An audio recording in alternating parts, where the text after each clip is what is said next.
guys, what's up? So welcome back sa ating fishing adventure.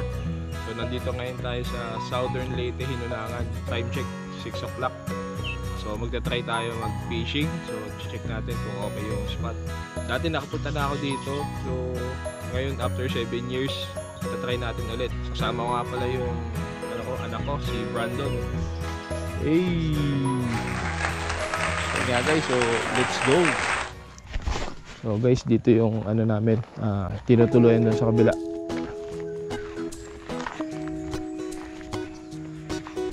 Tito Ondoy. Ano na mo? Si Tito Ondoy po. Bless po. Magpipishing kami.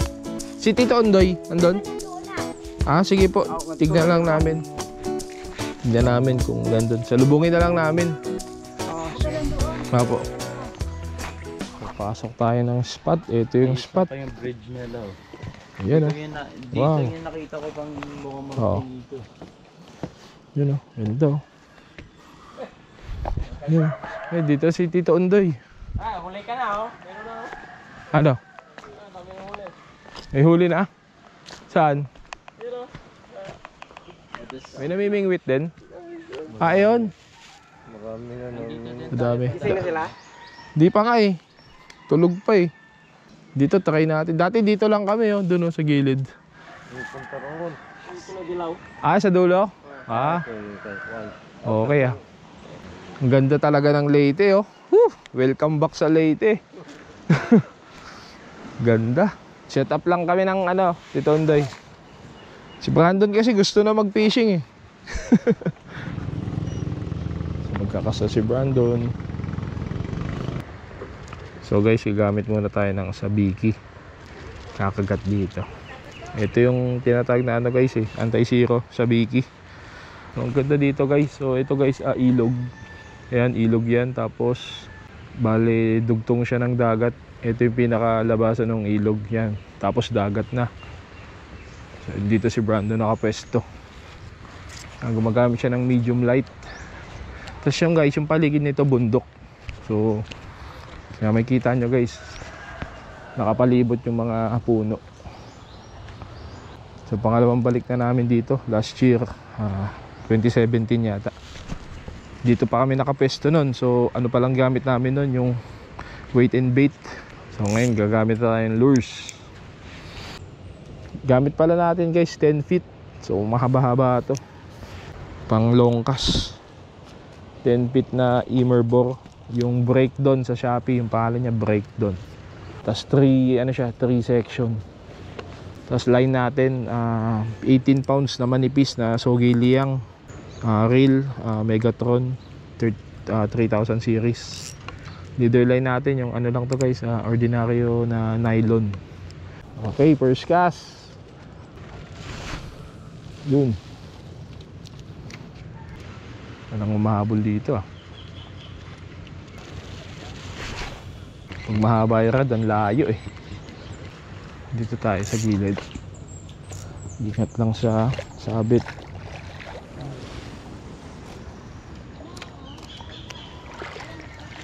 So guys, nakahuli si Brandon. Check natin kung ano nahuli niya. Guys, nahuli ni Brandon Imelda. Yes sir. First blood sa Leyte.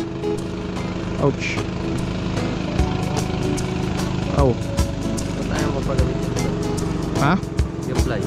Hindi na, maliit lang Kaya naman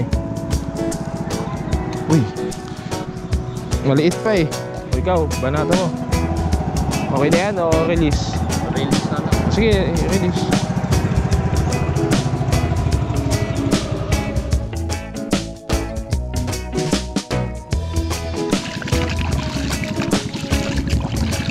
Salt water po. Maganda kasi yung nito, yung laro, yung play niya. Ganyan lang pag twitch. 'Di ba? Kinas mo na. Ganyan mo. Habang inaano mo. Parang may pause. Oo, may pause. Pero pwede rin pa sa retrieve. Last ka na pa. Sige. Sige, masasanay ka din.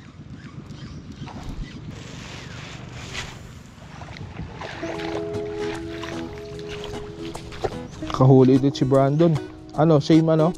Same species. Ayan, maliit eh. Di ba? Fish on, di ba? Ang liliit eh.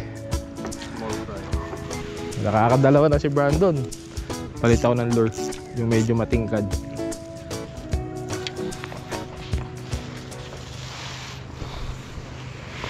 Sabit ko nga muna to. Hirap eh. Nakahuli na si kuya.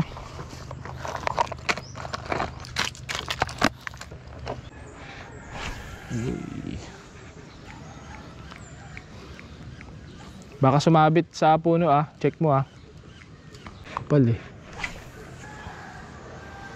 Effective yung kulay green sa ano no. Snapper yun eh, Brandon. Yung ngipin niya lalaki. Oo.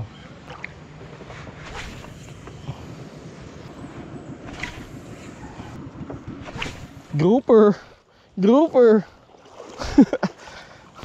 Okay, kaya mo alisin? Hawakan mo. Hugutin mo yung isang kamay mo to. Yan, para mag-loose. Sige, tanggalin mo. Effective yung yung lure mo ah. Ang daming nag-i-strike ah. Ang kapit niyan, Brandon, sandal mo to. Wala kasi tayong plies eh. Kaya pala eh. Dito, yung ilalim. Yan. Tapos, hugutin mo to. Yan, taas. Sige, hugutin mo. Pag nahugot mo na yung hook, okay na yan. Sige, go.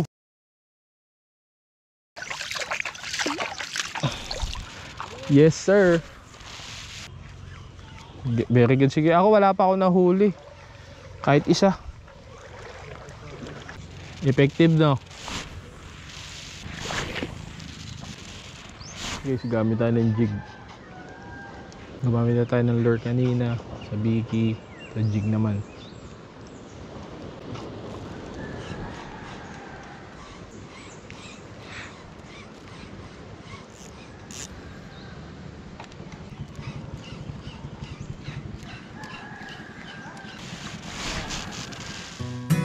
So yun nga guys, so bali hindi tayo nakahuli.